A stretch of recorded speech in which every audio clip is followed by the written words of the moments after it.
Hello दोस्तों, आपका मेरे यूट्यूब चैनल पर स्वागत है। दोस्तों, आज हम इस वीडियो में बात करेंगे अल्ट्रासाउंड में लड़की की क्या पहचान होती है। तो आइए जानते हैं।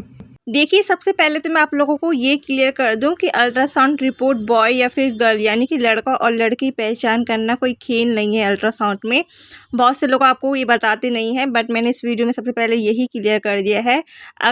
अगर आप एक प्रोफेशनल और एक्सपीरियंस डॉक्टर है तो ही आप पता कर सकते हैं अल्ट्रासाउंड रिपोर्ट, क्योंकि मैं आप लोगों को किसी भी तरह की गलत इन्फॉर्मेशन नहीं देना चाहती हूँ। किसी की भी जान के साथ खेलना बहुत बड़ा पाप होता है।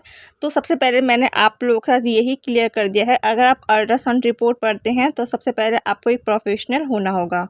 क्योंकि क्या होता है, सोनोग्राफी रिपोर्ट समझने के लिए बहुत सी बारीकियों को समझना पड़ता है, जो कि आपको बहुत ही एक एक्सपीरियंस इंसान या फिर यूं कहीं डॉक्टर ही बता सकता है। तो चलिए स्टार्ट करते हैं। प्रेगनेंसी अल्ट्रासाउंड यानी कि आपने 10 सप्ताह से पहले ही करा लिया है और यदि उसमें शिशु का लिंग नहीं मिलता तो इसका मतलब ये नहीं होता कि गर्भ में शिशु लड़की है। अक्सर लोग इस तरह की गलतफहमी में बहुत जल्दी आ जाते हैं। बट मैं आप लोगों को ये क्लियर कर दूं कि शुरुआत में बेबी बॉय या फिर बेबी गर्ल के अल्ट्रासाउंड इमेज दोनों में ही लिंग की जो है वो नामौजूदगी रहती है, क्योंकि शुरुआत के टाइम में पेनिस और क्लाइटोरिस लगभग एक ही आकार और या फिर एक ही शेप के होते हैं। सबसे पहला पॉइंट जो आपको अल्ट्रासाउंड में ध्यान में देना है वो है हैमबर्गर साइन। जब भी अल्ट्रासाउंड इमेज से किसी शिशु का लिंग जानने का आप जो है वो प्रयास करते हो तो असल में वे लड़की के जननांगों को खोजने का प्रयास करते हैं, ज़्यादातर हैमबर्गर साइन को। अब आपके मन में ये क्वेश्चन उठ रहा होगा कि आखिर ये हैमबर्गर साइन है क्या। हैमबर्गर साइन असल में हैमबर्गर के समान ही दिखने वाला बेबी गर्ल के जननांग होते हैं।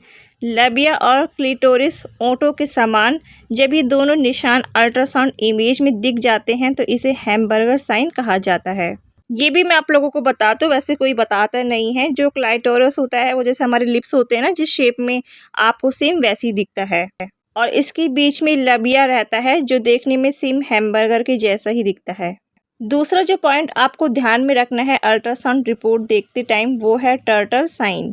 जब आप या फिर कोई भी प्रोफेशनल अल्ट्रासाउंड में बेबी बॉय को ढूंढने का प्रयास करता है, असल में वे एक कछुए के आकार का चिन्ह खोजने का प्रयास करता है। ध्यान में रखना इस मेन पॉइंट को, बहुत ज़रूरी होता है। जब आप बेबी बॉय ढूंढने की कोशिश करते हो ना उस रिपोर्ट में, अल्ट्रासाउंड रिपोर्ट में, तो जो उसका शेप होता है ना यानी कि आकार, वो कछुए का जैसा होता है। जहाँ पर क्या होता है, जहाँ लिंग की नोक दोनों टेस्टिकल्स के पीछे से बाहर निकल रहे होते हैं। लेकिन बहुत बार इस तरह के चिन्हों को पहचान पाना काफ़ी मुश्किल हो जाता है। तीसरा जो पॉइंट आपको ध्यान रखना है अल्ट्रासाउंड देखते टाइम वो है सैजिटल साइन। प्रेगनेंसी की शुरुआती में लगभग 11 से 13 हफ्ते के टाइम सभी शिशुओं में उनके दोनों पैरों के बीच एक ट्यूबरकल नाम का जननांग विकसित हो जाता है, जिसे नर्व भी कहा जाता है। अब आप इसे कैसे पहचानेंगे, क्योंकि आप कोई प्रोफेशनल तो है नहीं या फिर कोई एक्सपीरियंस डॉक्टर तो आप है नहीं। तो मैं आप लोगों को एग्जांपल दे देती हूँ। जैसे धनुष होता है ना, धनुष देखा आपने, ये सेम उसी के शेप में होता है। दोस्तों, मैं साथ साथ में आप लोगों को एग्जांपल भी दे रही हूँ। जैसे मैंने अभी आप लोगों को बताया, कोई कछुए के शेप में होता है, कोई लिप्स यानी कि ओंठ जो होते हैं। अभी मैंने आप लोगों को एग्जांपल दिया धनुष। तो मैं आप लोगों को बहुत डीपली समझाने की कोशिश कर रही हूँ, आप लोग ध्यान से समझना इस चीज़ को। तो जो नभ होते हैं वो धनुष के शेप में होते हैं। यही अंग आगे चलकर शिशु के जननांगों में विकसित होते हैं। इसे हम मिडलाइन सैजिटल प्लेन भी कहते हैं। यदि नभ पर बनने वाला कोण रीढ़ की हड्डी से 10 डिग्री नीचे की ओर बन रहा है तो इसका मतलब गर्भ में शिशु लड़की है, कन्या है। वहीं अगर नभ पर बनने वाला कोण रीढ़ की हड्डी से 30 डिग्री ऊपर बन रहा है, 30 डिग्री ऊपर, तो ये लड़का होने का सटीक लक्षण माना जाता है। एंड ये 100% सच होता है, क्योंकि अल्ट्रासाउंड रिपोर्ट कहती है। दोस्तों, मैं आप लोगों को बहुत बारीकी से समझाने की कोशिश कर रही हूँ। उम्मीद करती हूँ आपको, मुझे नहीं लगता इस तरह से कोई समझाता होगा, तो उम्मीद करती हूँ आप लोगों को अच्छी तरह से समझ में आ रहा होगा। हो सकता है वीडियो थोड़ी सी लंबी हो जाए, बट मैं ऐसा चाहती हूँ कि अगर आप लोगों ने इस वीडियो को देखा है तो आप बहुत बारीकी से समझे इस चीज़ को। इसके बाद जो नेक्स्ट पॉइंट आपको ध्यान में रखना है अल्ट्रासाउंड रिपोर्ट में वो है इरेक्ट पेनिस। दूसरी या फिर तीसरी तिमाही के अल्ट्रासाउंड में अक्सर ये देखा जाता है। वैसे तो तीसरी तिमाही में ज़्यादा देखा जाता है, अगर मैं आप लोगों को सच बताऊं तो। अल्ट्रासाउंड इमेज में शिशु के लिंग में तनाव साफ नज़र आ रहा होता है। जो आप ये इरेक्ट पेनिस वाला होता है इसमें आप लोगों को एकदम क्लियर दिख जाता है, मतलब आप लोगों को तो नहीं, लेकिन जो प्रोफेशनल होते हैं उन लोगों को साफ जो है लड़के का लिंग साफ नज़र आ जाता है। शिशु के लिंग में तनाव आने से उसका जेंडर जानना बहुत ही आसान हो जाता है। इसे आप 100 या फिर 200% सच कहे तो अल्ट्रासाउंड में लड़की की पहचान कह सकते हैं। वैसे गर्भ में शिशु के लिंग में तनाव आना बिल्कुल नॉर्मल सी बातें होती है, आपको घबराने की ज़रूरत नहीं है क्योंकि बेबी बॉय में अक्सर ये देखे जाते हैं।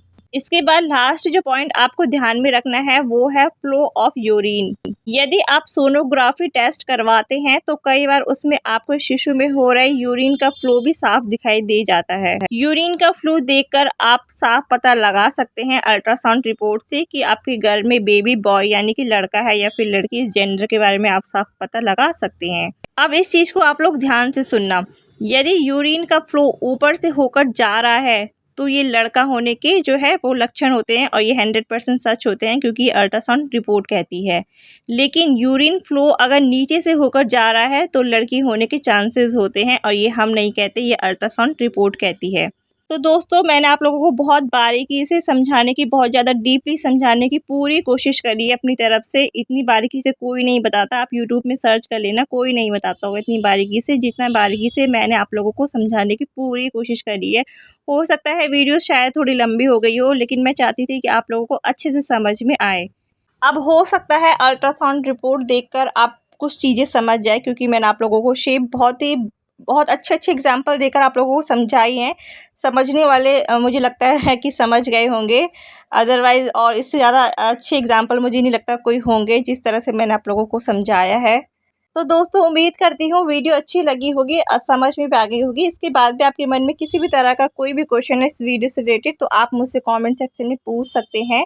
अगर वीडियो अच्छी लगी है वीडियो को लाइक कर देना, चैनल को सब्सक्राइब कर देना जो कि एकदम फ्री होता है, इसमें आपके 1 रुपये भी नहीं लगता है। तो चलिए फिर दोस्तों अपना ध्यान रखिए और अपने आने वाले बच्चे का भी ध्यान रखिए।